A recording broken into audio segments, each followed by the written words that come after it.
All right. Yo, what's up? Your boy back. Derek Brunch here of Memphis Wire on Sports View 360.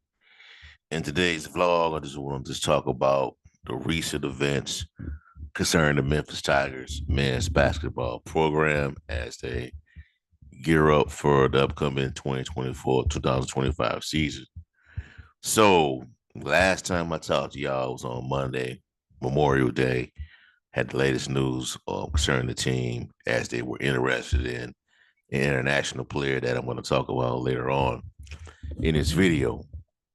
But um, those last couple of days, you know, leading up to the Wednesday deadline for David Jones was just crazy, man. You had pretty much every Memphis basketball reporter out there, insider out there dropping news, dropping hints about what David Jones was going to do, what he wasn't going to do. And the thing is that the thing that I do is that I just like to sit back and observe the rumors. Sit back, observe the rumors, and watch and see and observe which accounts are actually have the right information, the correct information. That's what I do. I don't try to act like I know everything. You know what I'm saying? I just go back, bounce the information, off of what this account saying, what this account saying. And it pretty much a lot of it made sense. You know.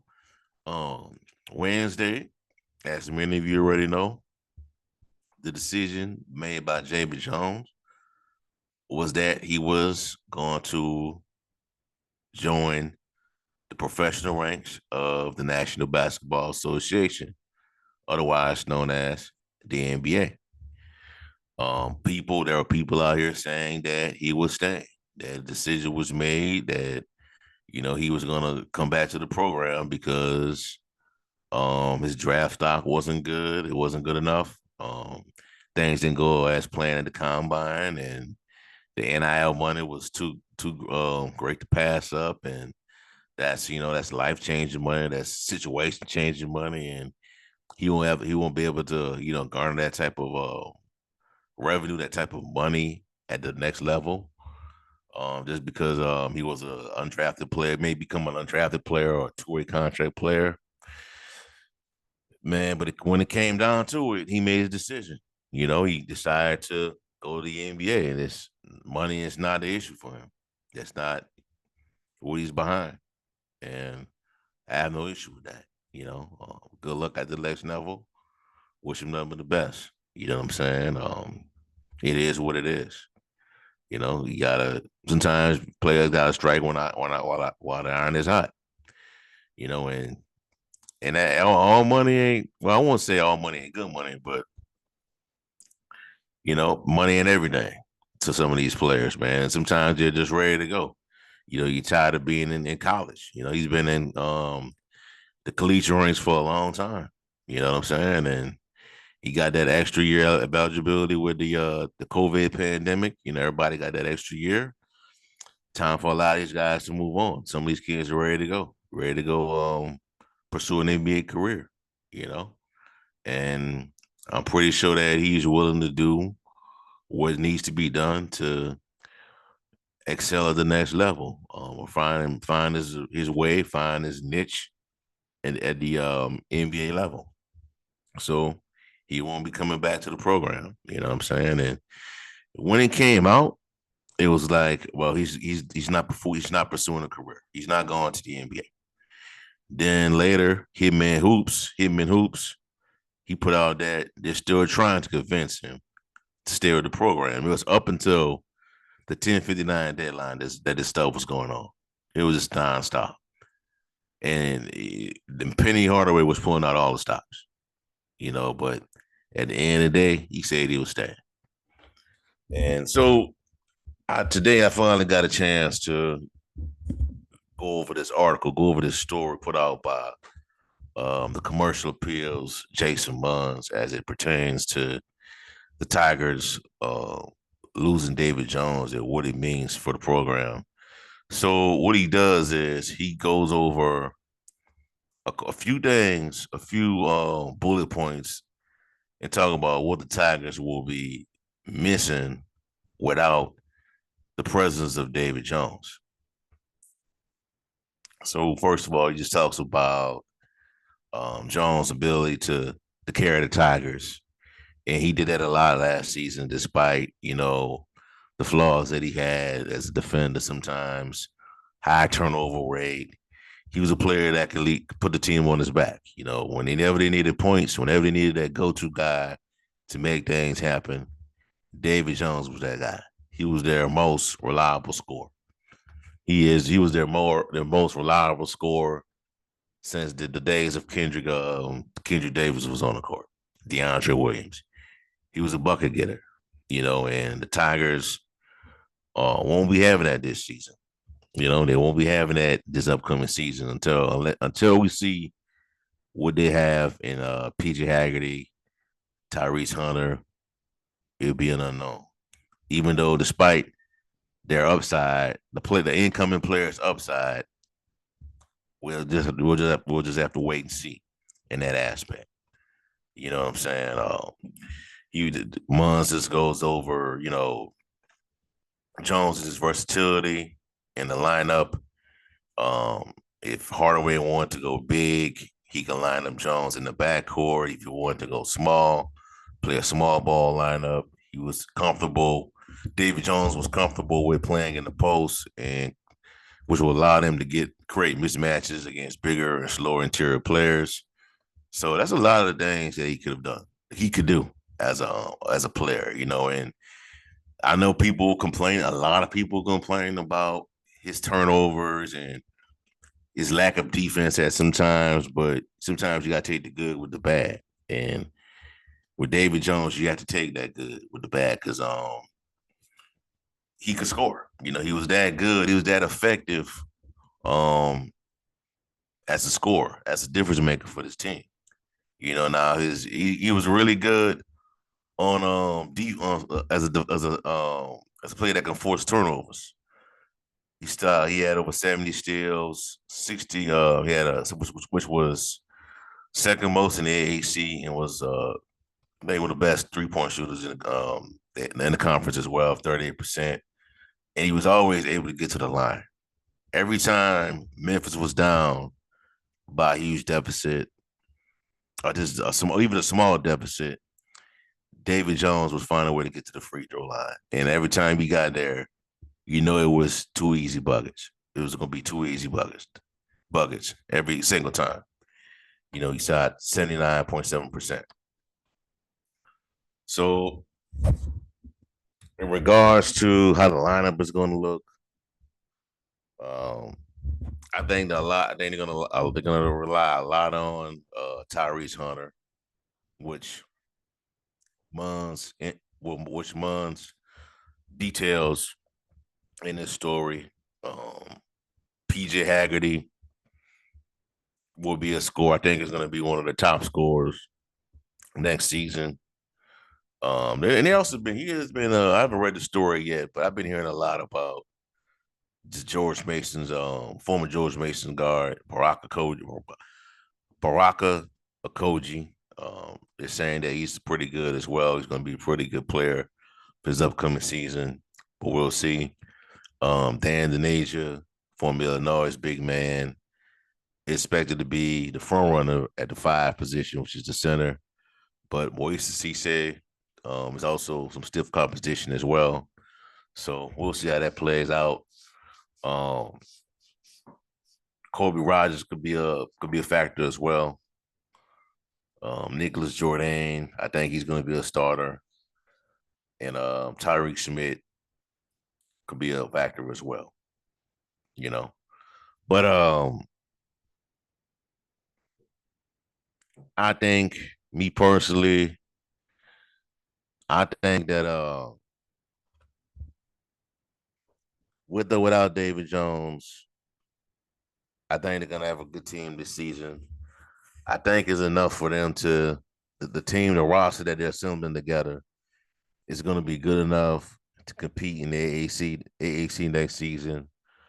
I think the roster is going to be good enough to win the conference title.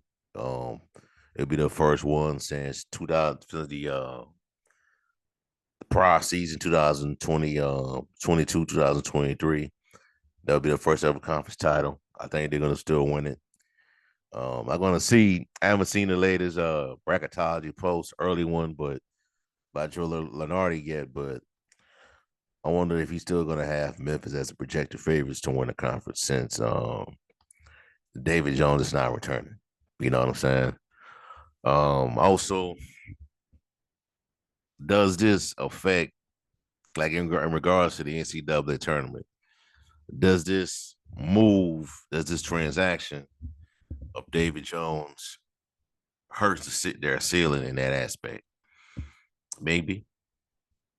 I think that's a chance it does. I still believe the NCAA tournament team, it may not go as high as people think they should, but you never know. You got to remember, and I've seen, a few college basketball writers out there state that this is how the laws, how losing David Jones puts Memphis in the bind, and it's going to have a significant effect on the season. I don't know if I disagree. I don't know if I agree with that all the way. I really don't, because you gotta think they're still recruiting. Penny Hardaway's still recruiting, man. He has a plan. I'm more than confident to believe that he has a plan, a backup plan for if David Jones doesn't come back. They're gonna add more talent to this roster. Who is gonna be? I don't know at this time. But I've seen a plethora of players come across my timeline that Memphis may have interest in adding, and you never know how that player can impact the game.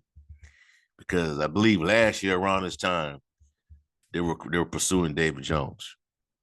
That David Jones was, I think they were like Kentucky was interested in David Jones.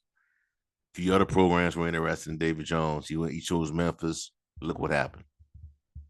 And that same type of player could be in the portal right now. They got players that there are a lot of good players that withdrew from the NBA draft that's coming back to play out this upcoming season. There are also players that transfer to another program, may change their minds because of what's going on at Memphis right now. David Jones not coming back. They may look at that opportunity as a chance for them to enhance their profile. So they may just leave their school and come to Memphis. And also, since you're not paying David Jones the significant lump sum of NIL money, you have that money all to yourself now to spend on other assets, on other players. You know what I'm saying? So that's a lot that can happen, bro. That's a lot that can happen between now and the tip off of the season. So I think the ceiling for Memphis is still yet to be determined of how far they can go, because he's still adding to the roster. And right now, I think the current landscape of the team looks good on paper. It looks good on paper. You got Dan Denasia, big man, Moise Sisse, Tyreek Hunter, Tyrese Smith. I think you're a lot better than I think you're a lot better than you were last season in regards to your interior. I really do. So I think the story is still. I think that it's still an incomplete story on how far this team can go. Because the roster is still getting built out, and I know the plan is to have everything established by June, by this time frame. But Penny Hardaway is going to add more people, add more personnel to this roster. So we just got to wait and see how things play out. Okay.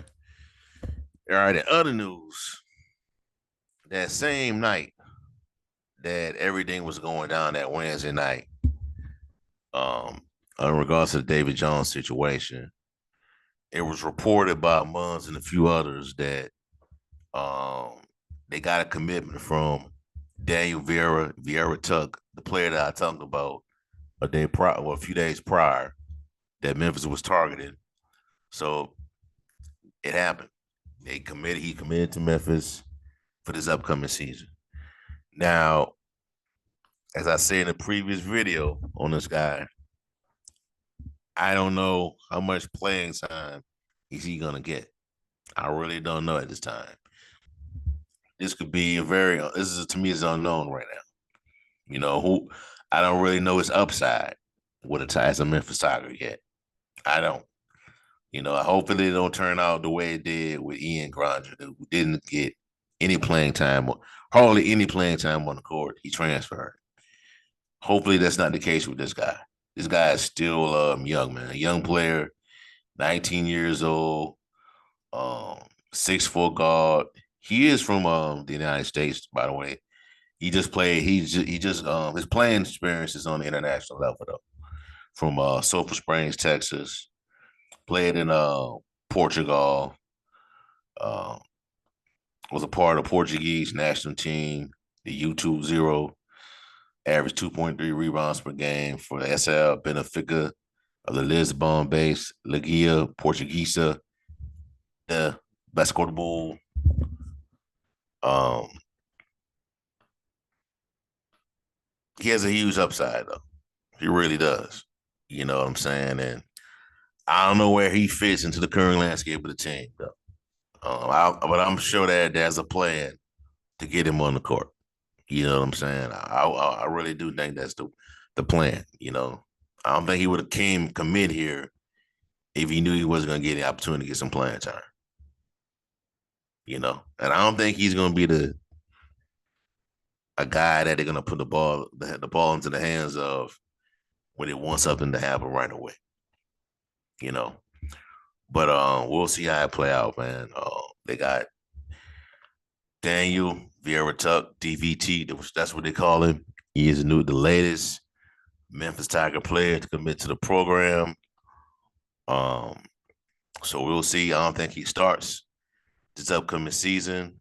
Not so sure if he's gonna stay past this season. I'm not sure. We'll see how it plays out, but he's the latest player to commit to the program. And as I said previously said, you can expect more additions to be added to this roster, especially with this influx of money that you have laying around for David Jones not to take, especially with FedEx in your pockets now. So we'll see how everything plays out. All right, so that'll be all for right now, man. Give me a like, comment, subscribe to the channel. Let me know how y'all feel. Who do you think the Memphis Tigers should go out and target to fill the void left behind by David Jones? Also, check out sportsview360.com for latest content on the Memphis Tigers football and basketball programs. The link is under the teams tab. You'll see Memphis on there. Click on it. You have all my written content. Have a blessed day. Peace. I'm out.